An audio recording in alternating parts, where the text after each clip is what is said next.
It is the Riot Podcast. This is the Friday, September 1st edition. And since we've been doing this every Friday, we've been doing some football-related stuff. Today, it's the last Friday before the NFL season kicks off, so we're doing NFL predictions for the season. This is official. This is it. Have you finalized your choices, Isaiah? I'm ready to roll. All right, let's do it this way. Let's go ahead and we'll just we'll go division by division. We'll just see who we have. We'll see how many we agree on. Let's start with the NFC. Let's start with the East. Eagles. Cowboys.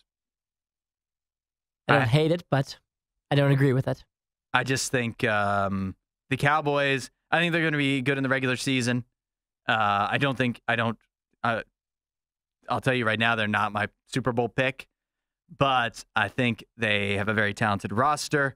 Mike McCarthy's okay enough that he can get them to have a good record. And the Eagles, I think they'll still make the playoffs, but I think you think their coaching staff has a lot of turnover. Maybe they just start a little slower because they had a long season last year. I don't know. I just think switch it up a little bit. I like it. I like your style. But obviously I can't complain about your Eagles pick. NFC North. Vikings. I'm taking the Packers. Such a homer pick. But is it, though? Yes. I mean, that is wild. Is it wild? Their quarterback is Jordan Love. They play in a terrible conference, a terrible division. The division's fine. It's not very good. The Vikings won like 13 games last year. I don't have any other team in the division making the playoffs. The Lions, the Vikings, just the Packers. Yeah. The Packers had made the playoffs last year with Aaron Rodgers, and you expect them to win the division this year with Jordan Love and the exact same team? Yeah, I think Aaron Rodgers, he was hurt last year. What can you say? Jordan They Love started slow. You think Jordan Love will play better than Aaron Rodgers did last year? I think he will play good enough. I think he'll play good enough. You dodged the question. They're going to be like, answer the question. Also, they have a much easier schedule this year. One of the easiest schedules in the league. And I think that's good enough for them to win 10 games. I think the Vikings, Kirk Cousins, getting kind of old. You have blind faith in Jordan Love. Blind faith. No, I don't have blind faith. It's blind faith. He's never proven that he's anything more than just a backup quarterback. I think, I'll tell you, they had a real good sign for me. You want to hear this real good sign? Why I think I have a lot of confidence that they have a lot of confidence in Jordan Love is that they were trying to trade for Jonathan Taylor. What do you need Jonathan Taylor for if you're a team that you think you're going to suck this year? You think Jordan Love's going to be no good? They're trying to load up. They're trying to win a Super Bowl. So you're telling me, now realistically, I don't even buy in that they were trying to trade for Jonathan Taylor. Well, it's reporting that's been confirmed. It's wild because they have Aaron Jones and A.J. Dillon. Yeah, why not add one more to the mix? Why wouldn't we just get 3 running backs and no wide receivers? Maybe they can run some sort of wing T in Green Bay. Kind of a throwback. Do something real different. I like it. Yeah, no wide receivers, just running backs. That is the formula for the NFL right now. You don't trade for Jonathan Taylor if you think you have a bad team, if you think you have no shot at the Super Bowl. So whatever they're doing, you know what? Maybe they try to trade for a wide receiver. I'd be surprised because I've watched them for several years, but maybe Matt LaFleur is just one step ahead. Maybe I don't know. But they're also, again, division bad. Lions, don't buy it. Bears obviously suck. Vikings, Kirk Cousins, old. Last year they just won a bunch of one-score games. So I think the door's open for Green Bay. I think your expectations are high. You're going to get hurt. I don't want you to get hurt. I don't have them in the Super Bowl either. Jeez. You have them making the playoffs. I would say integrity. 7 games. Jeez, okay. Move on. NFC South. The Saints. The Falcons. Now it's time for you to defend your choice. The Saints. Do you have the Saints? Yes. The Saints, number one, this division is terrible. Yeah. And the Saints somebody's got to win it. The Saints have a real quarterback. Derek Carr's a real quarterback. Let me ask you this. How much better you think Derek Carr really is than Andy Dalton? Better. Much better. How much? Like how much, though? I mean, a handful better. A huge step better. He's like a franchise quarterback. Derek Carr's a franchise quarterback. Andy Dalton is like a fill-in for 3 games if your starter gets hurt, and maybe he can win one of those 3 games. I just don't buy. I think obviously Derek Carr's better because he's starting in the league and Andy Dalton isn't, but I don't think he's that much better. I don't think he's going to make a difference. And they're in a bad division. I think they're like the most average of average teams. But their schedule, there's only one quarterback. I think this might be factual. There's only one quarterback the Saints play this season that is better than Derek Carr. it's Trevor Lawrence. Other than that, and if you want to say Kirk Cousins is better, you can say Kirk Cousins is better. If you want to say Jared Goff is better, you can say Jared Goff.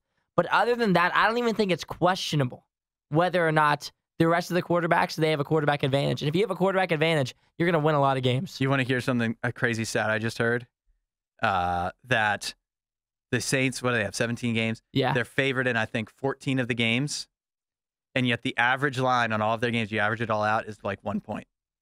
Heck yeah, baby. They're But they're going to win a bunch. The most average of average teams. But they're going to win. But they're going to win. I bet they win like 11 games. They're going to be. I bet they'll be up for the #1 seed in the NFC. Their schedule is that easy. It's that easy. It's not that I think they're great, but their schedule is so easy. If you look up online the New Orleans Saints schedule, I don't know if I've ever seen a schedule that is this easy.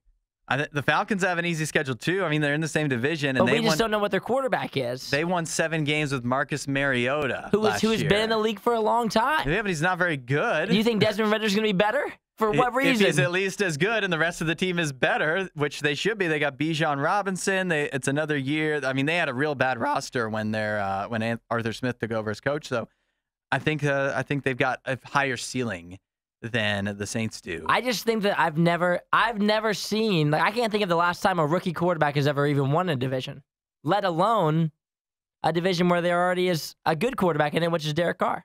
I think you have way too much faith in Derek Carr. And I think you have way too much faith in Desmond Ridder, who played at Cincinnati and has never played a good game in the NFL. NFC West. Chargers. Seahawks. NFC West. NFC West, sorry. Seahawks.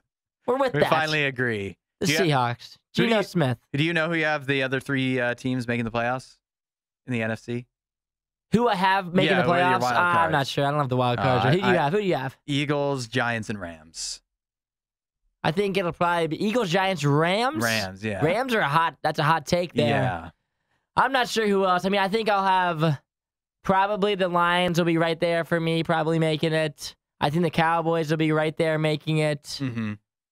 I don't know who else. 49ers probably. If I had to pick one more. Let's do the AFC. Let's start with the West. Chiefs. All right, I don't have to. There's nothing I have to do to defend picking the Chiefs. No. But why do you think the Chargers? I think the Chargers are, I mean, they're always a solid team. They've got an elite quarterback. He's not Patrick Mahomes, but he's about as close in the league as you can get to Patrick Mahomes with Justin Herbert. I think the only thing that the Chargers have on the Chiefs right now is their weapons are so good with Keenan Allen, Mike Williams, Austin Eckler, Gerald Everett. Like, their offense is stacked. But at the same time, the Chiefs, I can see them getting off to a slow start. I think their offense is good because they have Patrick Mahomes and Travis Kelce. But everyone outside of that on their offense, if they went anywhere else, would not even be considered a solid player for that team. And so that's the only reason I think the Chiefs maybe aren't set up to have as good of a regular season. In the playoffs, they're going to be great. I would pick the Chiefs over the Chargers every time in the playoffs. But regular season-wise, I think the Chargers are going to put together a real good regular season. I think the Chargers, I don't even have them making the playoffs. I think this is finally the year that Brandon Staley, their coach, it catches up to him because I don't love Staley. He's no good. I mean, like, if he was really good. But that's how good Justin Herbert is he is overcoming that every year. He has a bad head coach, and he overcomes it every year. I just think their team, and this could be largely because of the coach, but they just never live up to expectations. I think they have a lot of players, and I think Justin Herbert's one of them that just doesn't live up to expectations. Justin Herbert, how does he not live up to expectations? He's because great. They go 10-7 every year. That's and then a great scale. Any team would take that. Any team would take going 10-7 every year. They made the playoffs every year. He's a top 5 quarterback. He's a stud. He's so good. He's an elite quarterback. They're not going to make the playoffs. Almost every team. If you didn't have Joe Burrow, if you didn't have Josh Allen and Patrick Mahomes, you probably would take Justin Herbert on your team over anybody else. Oh, that's not true. That is true. That is a fact. Let's do the NFC or AFC South. Titans. Yeah, Titans. Yeah. Neither of us buying the Jags hype. No, I think they're a year away still. I think they're going to be solid, but I think they're going to miss the division. I think they could still make the playoffs. And I think the Titans are going to be really good. You think they'll be really good? Yeah. I think they'll be. I mean, they're always a really good regular season team. Ryan Tannehill. That's exactly what they'll be. Derrick Henry, D-Hop. I mean, they won't be any good in the playoffs. No, they'll be good in the regular season. Game. AFC North. You know. Browns. Cleveland. The Cleveland Brownies. I have the Browns, too. I think they'll have a better year than the Bengals. I hope so. This is the first year, and even though my pick doesn't reflect this, I'm coming in with just medium expectations. Like, I think our cap is winning like 10 or 11 games. Uh-huh. I think our floor is winning like 6 games. And if we did any of it, it wouldn't surprise me. I'm coming in. I'm very mediated. I'm in the middle. It's hard to picture a team with Deshaun Watson, a quarterback, only winning 6 games, though. I know. I just feel like he can't be so bad as he was last year. I think they've got to be at least 500. It would be a real shock if they weren't, and I think that's like the floor. So I think they have a pretty good year. Let's do the AFC East. Jets. Dolphins. That's outrageous. That hurts your heart a little.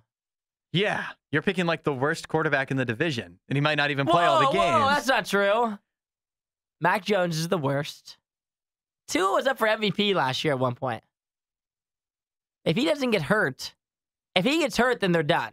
And I will say that. Uh-huh. If he gets injured, concussed again, Dolphins scratch him the second that happens. It's over. No playoffs, no nothing.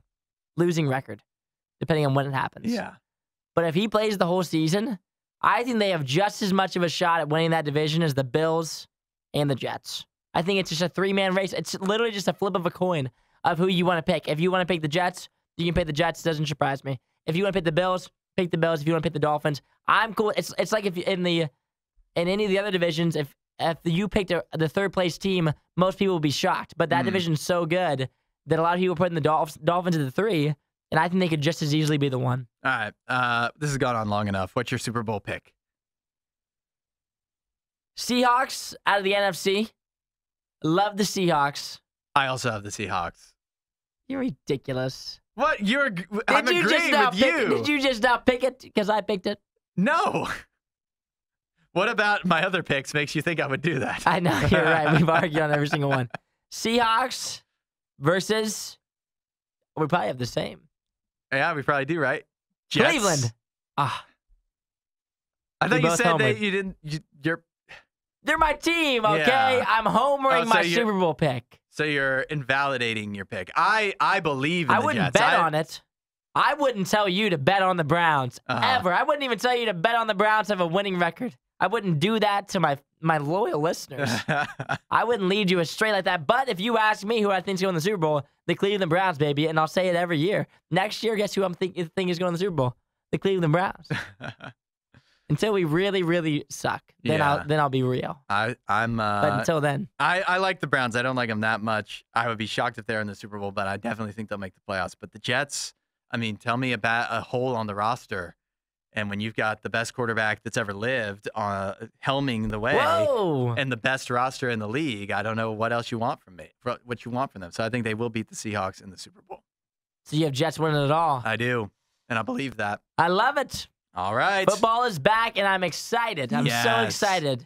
The Brownies will possibly fail me again, but you know who won't fail me? The Buckeyes. They play tomorrow.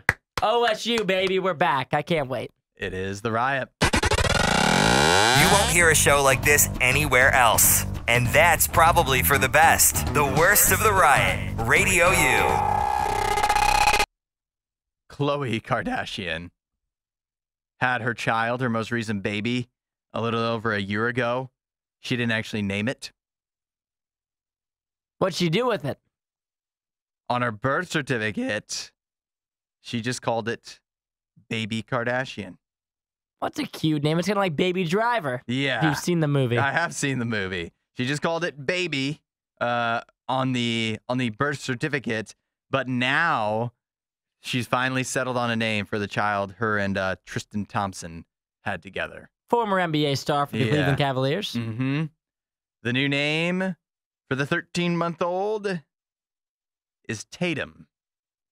And in fact, she's actually monikered him Tatum Thompson after her father. Okay. Yeah, going with the father's last name, even though initially it was Baby Kardashian. Now it is Tatum Thompson. What do you think about that? So 13 months in, she decides to name the child. She finally chose, I guess they chose a name. And at 13 months, Tatum can't speak or anything, right? I'm going to say probably not. Okay. I don't hate it, but also it just feels weird to give it a name after 1 year. Like 1 year's a long time. Not even like a month. Like you couldn't figure it out after a month. Like imagine if you got a dog. In the first year you called it dog. Like a year's a long time. I think you to just not have a keep name. calling it dog at that point. Yeah, like a year. Like maybe if it was like 2 months, and then you're like, okay, we finally settled on Sprinkles. That's what we're gonna call the cat. But a full year? That's a long time to not have a name yet. You're overthinking it at that point. Just give the dog a name. Give baby Kardashian a name. Yeah. I guess 13 months was her limit. I think, you wait that long, you might as well just wait till baby Kardashian can talk. And he just decide for himself. Yeah, let him choose. What do you want to be called, baby? Yeah. At that point, he is baby. But after a year, everybody's used to calling him baby. Is that what, like, grandma's calling him baby? Yeah, everybody. Aunts and uncles calling him baby? Uh-huh. Auntie Kim calling him baby. Yeah, they probably got used to that. Or do you think they used this 13 months to test out different names? Oh, they called him a bunch of different things. Yeah. They were like, let's try Christopher today. Today we're calling him Chris. Yeah. And then tomorrow we'll call him John. Uh-huh. And then they started calling him Tatum, and at 13 months in, they called him so many different names. They hadn't landed on None one of yet. them stuck. And finally, somebody's like, what if we, hey, little baby Tatum, this way. And he listened, and he crawled over to him. You think that's how it works? This kid's going to have a tough future is all I'm thinking. Like my dog, Jim, he barely even knows his name now. He's 2.5 years old. So Tatum, I feel like he's went through so many different names at this point. Yeah, if that's how it actually went down. A lot of confusion. A lot of confusion in this young boy's mind. A little identity crisis, perhaps. But I guess if that's how it actually went down, where they were testing out different names, that makes sense. Because the other thing I thought was, is that after 13 months, like I expected something much better. We could have came up with this 6 months ago. Like Tatum for real. Yeah. His dad's name's Tristan. We're like 3 letters off. Like we couldn't have came up with this. It's not like nobody's been named Tatum before. Yeah, this isn't some crazy You name. had some light bulb moment. Oh, you came up with Doug, huh? Doug Kardashian. Wow. Pretty incredible. I don't know what I would have expected. After 13 months, I just more. expect something more impressive. We wanted more. Something shocking, perhaps. Memorable, but Tatum Thompson. I mean, it's a cool name. If the baby was just born and they called it Tatum Thompson, I'd be like, that's pretty cool. That's a good name. Good, strong name. But 13 months in, you want more. a little bit more. 13 months, and if you count like when she was pregnant, then like this is like 2 years she's had to plot this. It's just what she came up with. Tatum Thompson. Yeah, it's been 2 years. This is Fred. Finally, welcome everybody. This is Fred, my son. So we spent a lot of time thinking about this. Mirrors. Nobody does it better. The Riot Radio U. American Airlines flight attendants vote in favor of going on strike. Everybody loves a good strike, apparently. It's a big time for strikes. However, if you saw that and maybe panicked because you have a flight this weekend or two, it's not as bad as it sounds. American Airlines flight attendants have voted to go on strike. They have voted in favor of going on strike. I think that's the big part. They're not going on strike. Because how else would you get that water? That's right. So and then pretzels. You think you could go through a whole flight with no flight attendants? There's sometimes that I sleep through the whole thing. I don't notice them anyway. Yeah, but who would give the announcement that shows you how to blow up the little safety vest thing? That's true. You gotta. I mean, I think legally they need somebody to do that. So the flight attendants need to. I am curious if all of the flight attendants go on strike, and I'm sure this has happened before. Does that mean that they just can't, like American Airlines wouldn't be allowed to fly? Would they just have to ground all flights? Because that can't be, right? Yeah, there's no way. That can't be. But I'll tell you that they did. The Association of Professional Flight Attendants says that 99% of their members voted in favor of going on strike against American Airlines. However, they voted on going on strike if negotiations with the airline do not yield significant improvements.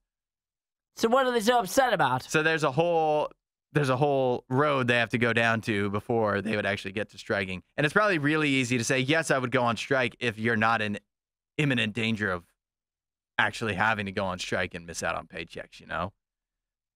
But you know what they want? They want more money. So anybody can just do on strike nowadays? If you're in a union. You want to know what the average Flight attendant? Yeah, You want to know how much they make? I do. It says here, flight attendants earn an average salary in 2021 of $62,000. That's not that much. I But wonder that- what the perks are like. That feels pretty solid 62,000. for a flight attendant, Hudson. It's a lot of hours. It's very demanding. But at the same time, what's your biggest responsibility? I mean, I know we don't know the behind the scenes of the job, but it doesn't feel like $62,000 that's the average, by the way. So that means there's a lot of people that make less than that. Yeah, there's people that make less than And that. that's not that much in 2023. That's fair. It's not working at Burger King. It's not a part-time job. You have to devote your life to being a flight attendant. Yeah, you do. You travel around. And I guess if you're not getting like a food stipend and things like that Yeah. when you get off the airplane, You probably get like hotels and stuff. I mean, I imagine that's how you it would works. think you but get that's like a not really, hotel it's and not- it's a not food really stipend. it's not really a perk if they're forcing you to like stay overnight. But you're stuck in Atlanta for the evening because you have a shift the next day where you're flying out of. Like that's not really a perk. I mean, what's the longest you're gonna be working for? 4 hours? What do you mean? Consecutively? There's flights that are like 18 hours long. I don't think you get to tag out. Yeah, but a majority of people that are doing a flight attendant are going to Europe. Yeah. They're going from Columbus to Florida. I don't know. There's a lot of flights. I'd just say, I'm sure you could choose too if you're going from Well, Columbus to Florida or Columbus to Uruguay. Think about this, right? A lot of flights aren't that long, but the flight attendants stay with the plane that right? It goes from Columbus to Atlanta to Jacksonville to Memphis, and they have to do that whole round trip. You can only work so many hours in a row. I know you can. They are at They're hour doing- 16 like, would you like your doing- water? Would you like your water? I've been awake for 27 hours straight. How many flight attendants look real happy to you, though? I don't know. I mean, I feel like at the same time, nobody looks happy on an airplane in that metal trap. Listen, this is how I can end the argument. All that money that they're charging us to fly, they can't give a few more bucks to the flight attendants. That's Although then true. that would just be the flight attendant fee they're going to tack on. They're not going to take it out of their profits. Maybe we should become flight attendants. We should look into the job. I mean, they're about to get a pay raise. This is the perfect time to get in. So easy. You make it sound so easy. I'm just saying. I mean, I feel as if I really put my heart into it, I could do it. This is Radio U's Worst of the Riot. Check this out. Check out these statistics and see if they mean anything to you, Isaiah. Did you know that in any given day, just 12% of the U.S. population makes up for 50% of America's beef consumption? Americans love beef. 12% of them do. 12% of them really love it. Yeah. It's all they're eating Eat a lot over the course of a day. beef. And you want to know who that 12% disproportionately is? Who is that? Men. Shocker. That 12% that's eating all that beef is way more men than women. It's also people over 50 that are eating much more than people our age. Really? Yeah. That's pretty surprising. Why do you think that is? I have one theory. Let's hear it. Because, I have a theory. yeah, I think I'll tell you one reason is because beef is expensive. Mm. You map out the meats. Beef is on the higher end versus chicken and pork, wouldn't you say? I would say so. So unless we're just going, I mean, how often, think about this. How often do you eat beef that's not in a burger? Pretty low, pretty low. Yeah. Yesterday, I had 2 hamburgers. Okay. This week, I've eaten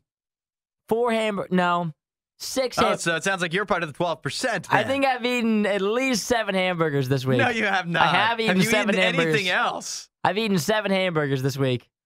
Maybe more. I've had a son of a Baconator, a junior bacon cheeseburger, a double cheeseburger that I made at home yesterday. That's 2 patties. Yeah. And then a couple nights ago, I had 2 cheeseburgers yet again made at home by myself.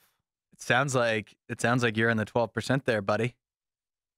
There's nothing wrong with that. No, there's not. But You're man's just man, I like beef. You're just disproportionately eating a lot of beef. Now, that was another question that I had. is why do you think it is that men are so much more likely to eat beef? And what is it about beef that makes it a manly food? I don't know. Just really good marketing. Because you're eating an animal, maybe? Could that be it? It seems very carnivore-ish. Yeah, but why wouldn't a woman do that? I mean, they do that. They do, but why is it not? Why is it Why do men manly? love meat so much more than women? I don't know. I think it's a pride thing? Could it be prideful? It probably is. There's probably some, I don't know how to put it, but the idea that it's like, even though we aren't the ones killing the beef, you and I. It's almost like we. Yeah.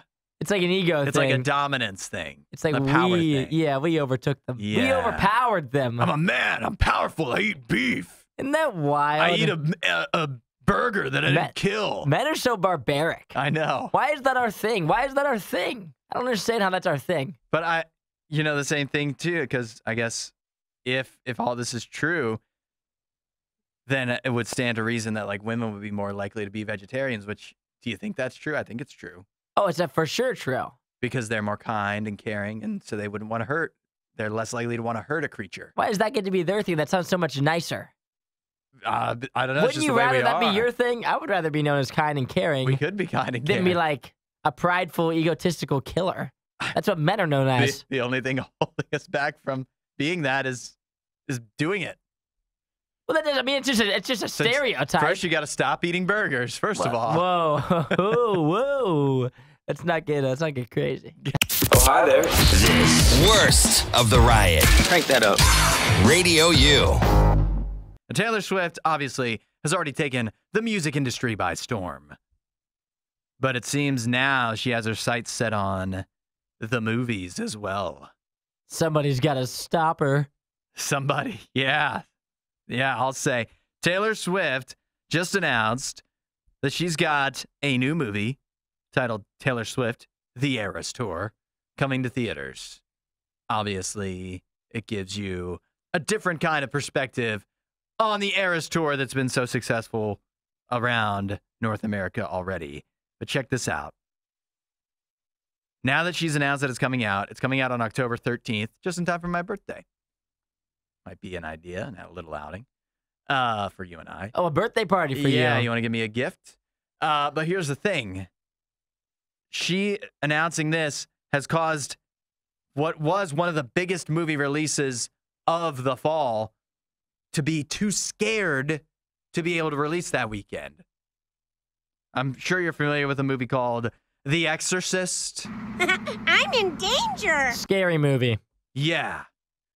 Big time scary movie. The latest addition to the Exorcist franchise, The Exorcist Believer, was meant to be coming out on October 13th from Universal and Blumhouse.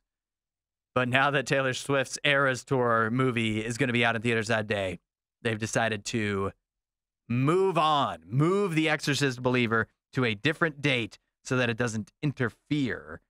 But, so that Taylor Swift and The Exorcist don't interfere with each other. However, this could be good news if you're an Exorcist fan, because it's actually moving up early to October 6th. But it's moving farther away from the lucrative Halloween weekend. Yeah.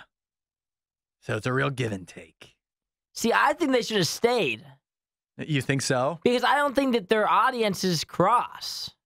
No, but you think the people that are going to see The Exorcist also were considering going to see Taylor Swift, The Eras Tour? It sounds like two different audiences to me. Listen, everyone is considering going to see Taylor Swift, The Exorcist Tour, and so therefore... Wait, what?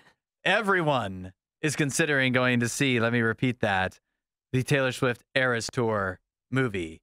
And so therefore, some of everyone also must have been considering seeing The Exorcist. And so it would have been a real conflict for them.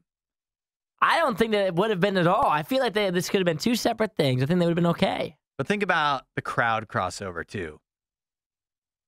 Think about, like, having all of the Swifties in the theater, and then you're just trying to go see The Exorcist. Sounds like two wildly different themes. I know, exactly. And so there might be, who knows what could happen. Oh, a fight. If those two crowds, if those two contingents start to get into it. See, I feel like as well, I know that people are obsessed with Taylor Swift. Yeah. In the Eras Tour. What is this going to be? You know, like just a behind-the-scenes look I think probably of Taylor. some behind the scenes and a lot of footage from the concerts, I bet. Oh, you think it's going to be just like the A lot of concerts highlights. again? The highlights. Perhaps, but how many people have been able to go see every single show on the Eras Tour? And Oh, yeah. they're all unique in their own way. Are they? So there Okay. could be some highlights you missed because you didn't get to go to Denver. You only got to go to Seattle. Seattle. Yep, Yeah. exactly. You missed it in Cincinnati, Uh-huh. but you saw it in South Carolina. Yeah. Got it. So you need to see what happened. Some of the best stuff you missed is what I assume. I mean, the Eras Tour is going on now, and they, or maybe just wrapped up, and they're doing this on October 13th. There's not a lot of time for editing. It's not like a movie. Yeah, it doesn't feel, that's what I was going to say. It doesn't feel like there's a lot going on here. Like, what could this possibly be? But Considering that she's been on tour this whole time. I'll tell you who's happy about this. You know who's happy about this? Who's happy? Theaters. Yeah, they are. Yeah, they are. If you like that video, there's a ton more. Go check out our past videos and subscribe so you don't miss what we do next.